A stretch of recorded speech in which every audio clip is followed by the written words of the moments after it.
ரஷ்யாவில் அதிர்ச்சி சம்பவம். ஏர்போர்ட்டுக்குள் நுழைந்த பாலஸ்தீன் ஆதரவாளர்கள் விமானமாக ஏறி இஸ்ரேலியர்களை தாக்க தேடியதால் பெரும் பரபரப்பு.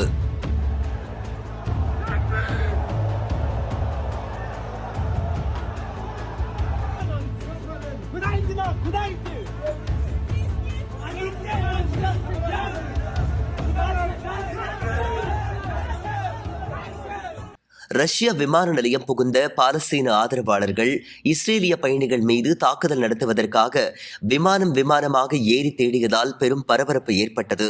இஸ்ரேலியர்கள் வந்த விமானம் தொடர்ந்து தரையிறங்க முடியாமல் அடுத்தடுத்து வேறு நகரங்களுக்கு திருப்பிவிடப்பட்டுள்ளது.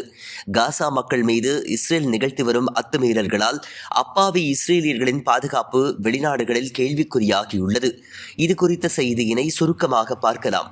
இஸ்ரேலின் டெல்லவிவில் இருந்து பயணிகளை ஏற்றிக்கொண்டு ரஷ்யாவில் உள்ள தாகிஸ்தான் குடியரசு தலைநகரான மாக்கச்கலா நகரத்திற்கு விமானம் ஒன்று சென்றது.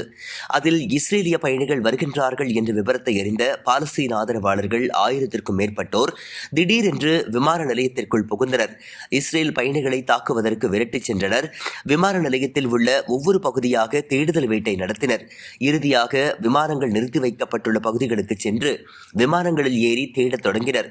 ஆனால் இஸ்ரேலியர்களை தேடி போராட்டக்காரர்கள் வருவதை முன்கூட்டியே அறிந்த மாக்கச்கலா விமான நிலைய அதிகாரிகள் இஸ்ரேல் பயணிகளை பத்திரமாக மீட்டு அவர்கள் வந்த விமானத்திலேயே வேறு நகரத்திற்கு அனுப்பிவிட்டனர். இதனால் பெரும் தாக்குதல் முயற்சி தடுக்கப்பட்டது.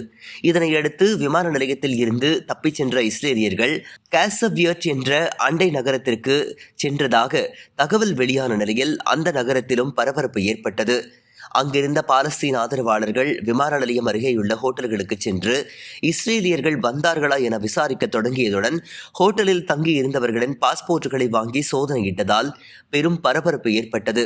இந்நிலையில் இச்சம்பவங்களுக்கு வடக்கு காசகஸ் முஸ்லிம் ஒருங்கிணைப்பு குழு கண்டனம் தெரிவித்துள்ளது. பாகிஸ்தான் பகுதியில் வாழும் யூதர்களுக்கும் இஸ்ரேல் அரசு நிகழ்த்தி வரும் இனப்படுகொலைகளுக்கும் எந்த தொடர்பும் இல்லை. எனவே இஸ்ரேலில் இருந்து வரும் யூதர்கள் மற்றும் இங்கு காலமாக வாழ்ந்து வரும் யூதர்களுக்கு இஸ்லாமியர்களோ அல்லது வேறு பாலஸ்தீன் ஆதரவாளர்களோ அச்சுறுத்தல் விடுக்கக்கூடாது என கூறியுள்ளது. ரஷ்யாவில் உள்ள தாகிஸ்தான் குடியரசு தன்னாட்சி பெற்ற பிராந்தியமாகும்.